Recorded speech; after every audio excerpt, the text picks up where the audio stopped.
Yourself to snacks. I'm Siobhan. This is Enrique. So I'm going to give you a little overview of what we're going to do this morning. We're hoping to wrap up a little bit before noon. And we're going to go over County Council contract review and risk assessment. We have some group work to do. I want to make sure we take time to go around the room and introduce ourselves so that I get to know all of you, because when I saw the list, I was like, oh my gosh, it's all my buddies that I get to work with all the time. So it's fun, it's exciting to be here. I was at a CSAC class recently, and the first thing the instructor said was, I want you to shut off your phones and not look at them, and I'm not telling you to do that, Carmen. Let me get there. And I want you to, stay focused and not leave the room except at lunch and breaks.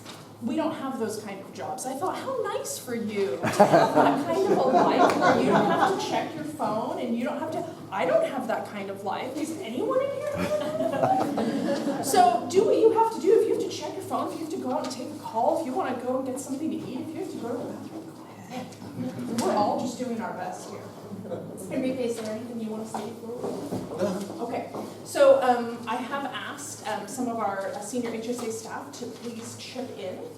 If there are departmental specific things that you want to contribute to, ask questions as we go along. We'll leave time for questions and perhaps even some answers at the end. I'm the Assistant County Counsel with responsibility for the Health Services Agency. I took this job to work for the Health Services Agency because it was a healthcare role, and so it's really nice to meet all of you in person. We also have another special guest here today. Justin, do you want to introduce yourself? Hi, I'm Justin Graham. I'm the Assistant County Counsel that represents GSD. It's about my third week on the job, so don't hold that against me. Justin comes to us. We were very lucky to get him. He was working at the county counsel's office in Orange County, and he has significant experience with public contracting, so we were very fortunate to get someone experienced. I asked him to come this morning because he has some experience with public contracting, and I'm going to ask him to give you a little bit of overview and background of sort of how that works, just so that you have the background of why, especially if you're new to the county, if you came from the private sector, why we have sometimes what feels like this incredibly complex process. So this is a confidential communication. If you feel like people need this information, I would just ask that you let us know first, so that we can provide any information about the legal advice that we give you generally and particularly today in confidence. Okay? And especially because the questions you may have, is that's usually where it comes up, is when we start talking about some of the specifics. So this is what we're going to talk about today. We're going to go over what the county's contract rules are generally. At a very general level, the purpose of this is to explain how county council reviews and not to give you necessarily an overview of the entire county process from start to finish of contracting, because we own basically a very small part of it. But it's an important part. We approve as to form, so we're going to talk about what that means when you get that back and you think, okay, well, what the heck does that mean? Enrique's going to talk to us about risk assessment and how his job plays into contract administration. What we're looking for, so some of the specific things that you can look for in contracts, steps that we ask you to take before you send the contract to us, and I'm hoping that you're going to leave here feeling empowered to do a little of the negotiating yourself, to do a little more review on the front end for yourselves, and figure out, what is it exactly that we're looking for, and make those decisions independently. And then we'll have some time for questions and answers. So, the way that the county contracting rules comes from a variety of different levels of legal policies, like state laws, federal laws, down to county policies. So I think this would probably be a good time for me to ask Justin to jump in and maybe give us a little bit of an overview or perspective on public contracting generally. Well, sure. Well, I suppose the best thing to, since Siobhan has phrased this or characterized this as trying to help people who are coming from the private sector, especially understand public contracting. Governments can't just do whatever they want. I mean, that's really the basic principle underlying a lot of government law. And as a consequence, that also includes procurement. There are various levels of law that affect what you can and can't do as far as procurement. And it really depends on what you're doing and what you're buying.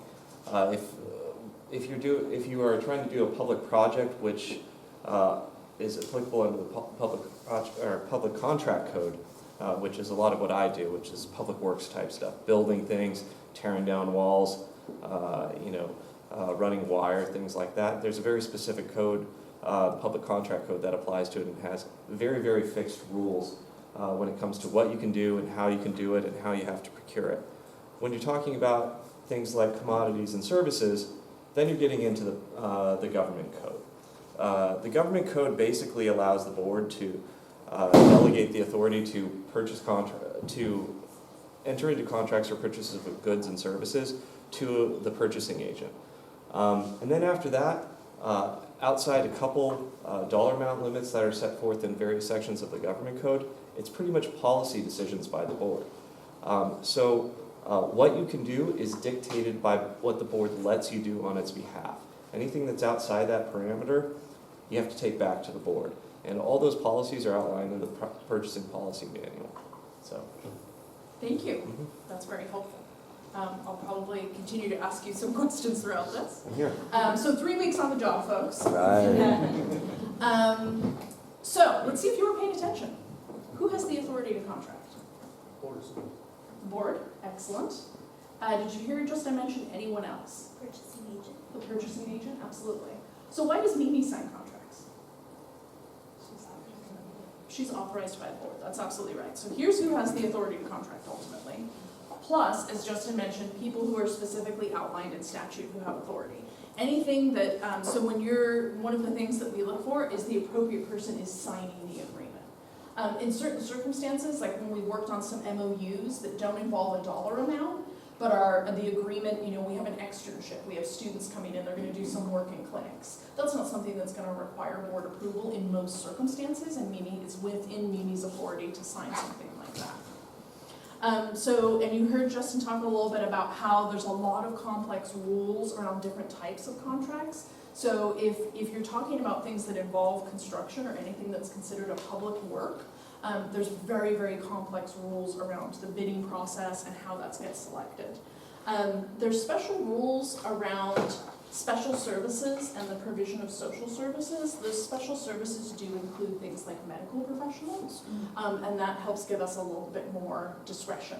One of the things that underlies a lot of the notions about government contracting, and even we see this reflected in employment process too, under the rules of civil service, comes from some of our history where government jobs were used to do favors for buddies, right? If you think back to like sort of your history classes and thinking about, do you guys remember hearing about like Tammany Hall and some of the stuff that was going on back east, kind of turn of the century, that government was super corrupt, and it was a way to do favors for each other. What I tell my students when I teach law students, is that the reason that we have such, in large part, a dynamic, and have had a dynamic environment and a dynamic economy and why people want to do business here, is because our laws have developed to apply rules consistently and largely fairly when those things have been eliminated from the system. It's not a corrupt system for the most part.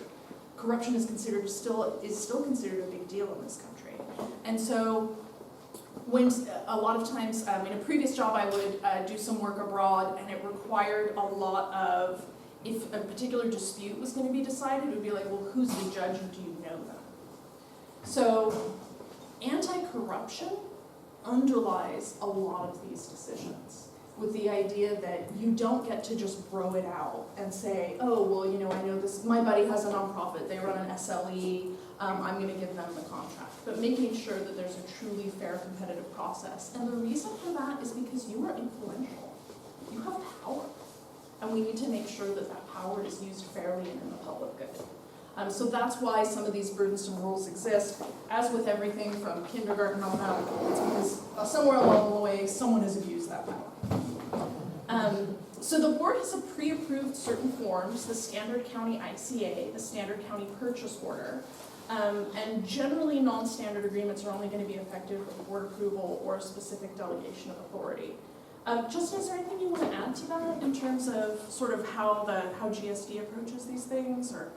Well, I'm still kind of learning how GSD approaches these things, but there are some, there are some vehicles that, at least from a practice perspective, I think are better for certain things than others.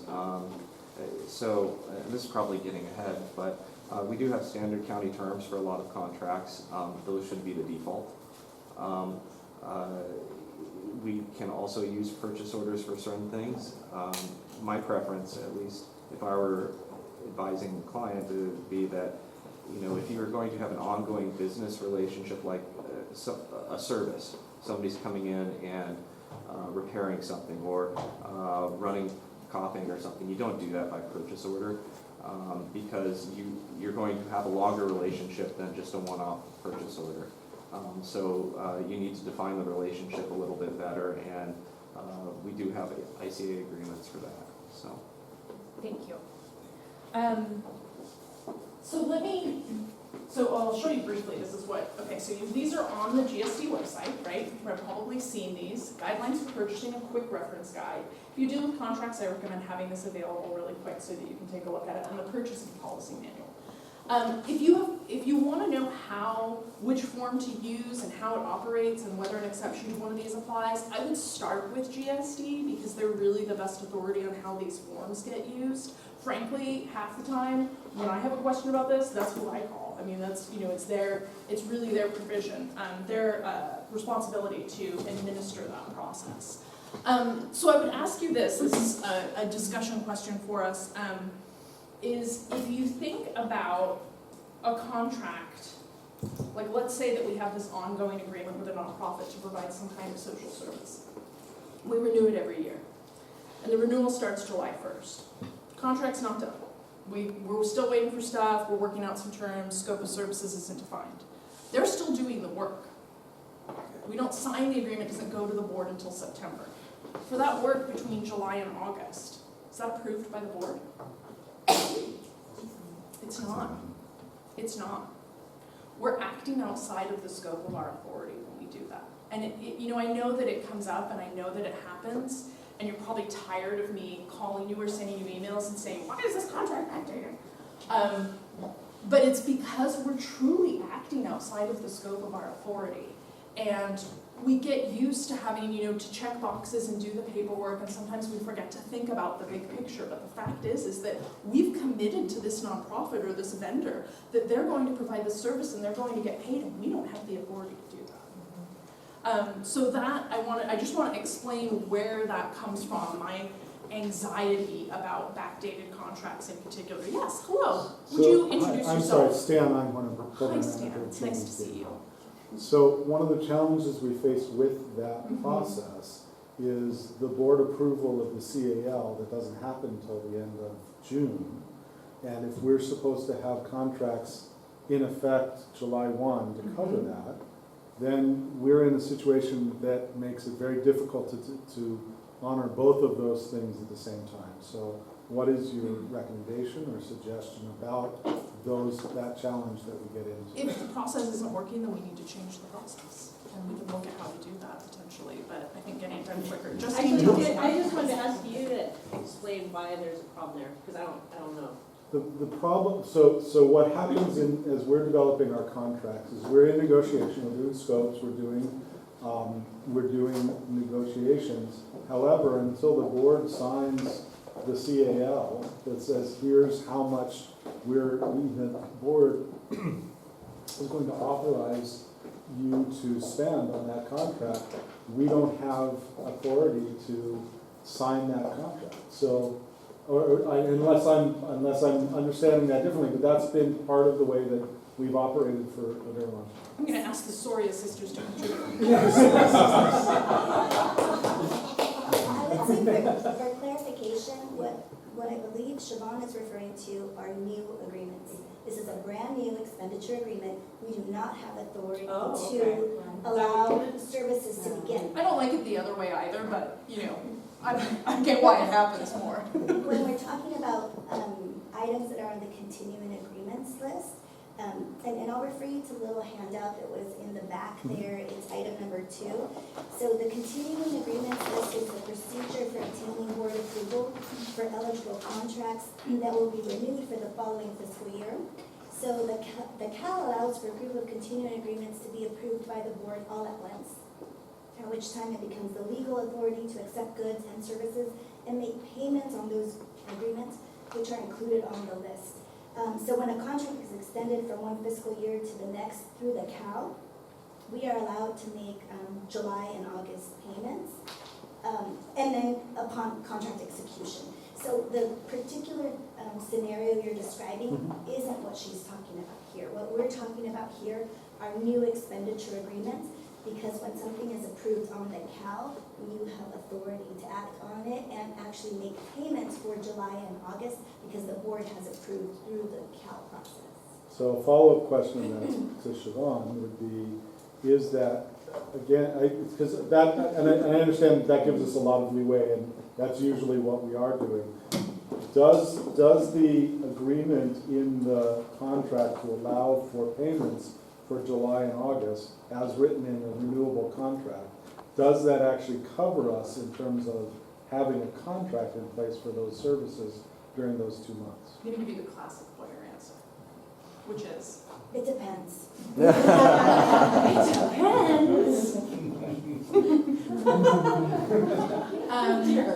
okay, so for non-standard agreements, and we're gonna talk in more detail about this, because I know this is something that comes up a lot. You know, we do have those situations, right, where we can't use a standard form. We don't have any bargaining power with the other side. They're like, oh, you want us to sign your weird government contract? No. I would ask, you know, the things to consider: do we have any bargaining power? We do ask that you make some initial requested changes to the agreement. We'll talk about what those are, and then ask yourself, what is the